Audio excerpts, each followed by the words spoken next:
Bilisizler mi?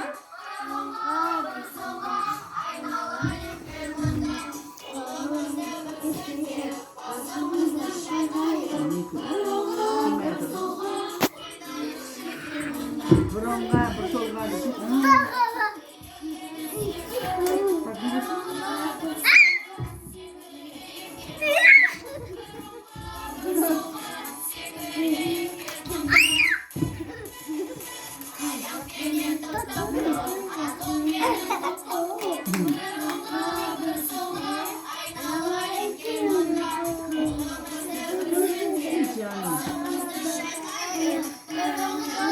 Jamin ona bakmanı saçını lafar ettim.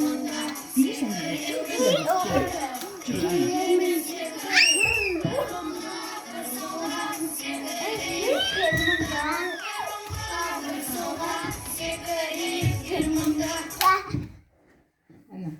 Ana. Bunu rakımcan bileyim.